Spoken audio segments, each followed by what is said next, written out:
A fé raciocinada, ela não rejeita a razão, ela prende-se à verdade, é fé inabalável e só é aquela que pode encarar a razão face a face em todas as épocas da humanidade. A fé raciocinada é baseada no estudo, na compreensão das ideias. A ciência, a religião são duas alavancas inteligentes que ajudam a inteligência humana. No capítulo 19, parágrafo 11 do Evangelho, a fé, para ser proveitosa, ela deve ser ativa. Ela não deve ficar adormecida, guardada lá dentro da gaveta. A fé é a mãe de todas as virtudes que conduz a Deus. A esperança e a caridade são consequências da fé. A fé, ela é divina inspiração de Deus, que desperta o homem para a prática do bem, tornando-se a base da sua renovação. Essa base tem que ser forte e durável. A fé sincera, ela é contagiante. A fé raciocinada, quando você tem uma fé raciocinada, você vai levar seu filho para a escola, vai estudar numa escola. Aí você vai lá conhecer a escola, você vai conhecer todo o movimento da escola, a professora, os coordenadores, qual é o sistema da escola. Você vai ver que seu filho está seguro, você estudou todo aquele processo. Quanto tempo ele vai levar para ir, quanto tempo ele vai levar para voltar. Então eu vou falar, vai com Deus. É uma fé raciocinada, porque eu estudei todo esse percurso e sei o que vai acontecer lá com meu filho. É uma fé raciocinada. E a fé raciocinada, no livro Os Mensageiros de André Luiz entra em um dos pavilhões aonde ele vai fazer os estudos dele, né? E ele fica surpreso, profundamente surpreso com tudo que apreciava nos pavilhões.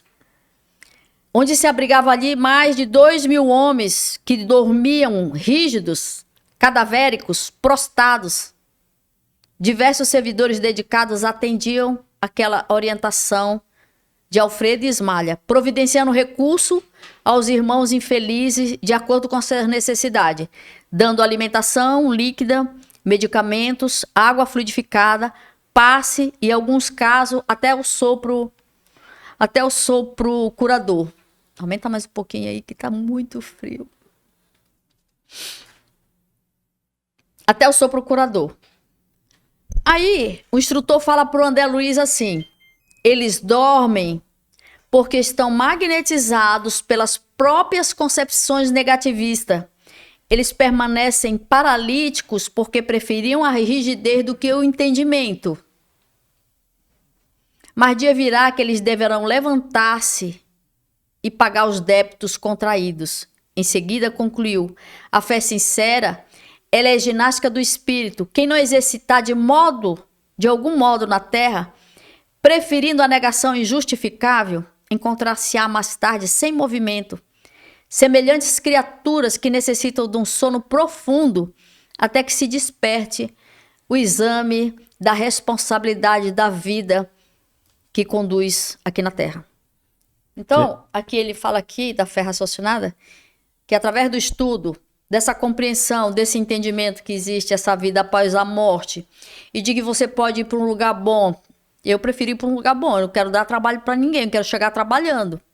Mas se eu não melhorar o meu trabalho, a minha obra, começar a fazer tudo com muita má vontade, não gosto daquilo que eu faço, eu não gosto de trabalhar, eu não gosto de ajudar as pessoas, eu não gosto de fazer nada, eu não acredito em Deus, eu não acredito numa vida após a morte, não tem problema. E nesse caso é até aquelas concepções religiosas, né?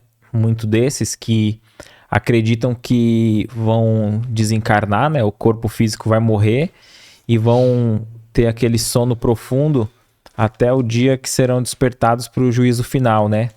Então esses espíritos, eles continuam a sua atividade mental ali em espírito adormecidos. E André Luiz descreve que são como verdadeiras múmias, né? Não no sentido assim de pejorativo. Ficam totalmente paralisados. Paralisados. Né? E é interessante que André Luiz se aproxima. Ele toma um susto. E o instrutor dele fala assim, ó, se concentra para você ver o que ele tá pensando, a atividade mental dele, né?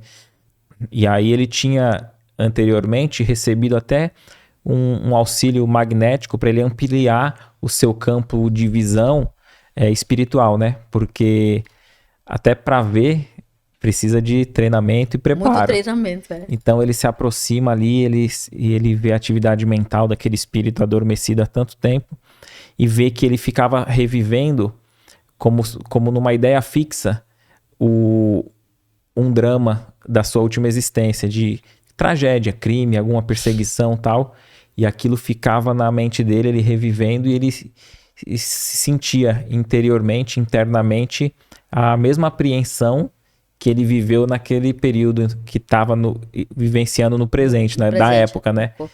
E aí você vê o que você disse com relação à importância do conhecimento, né?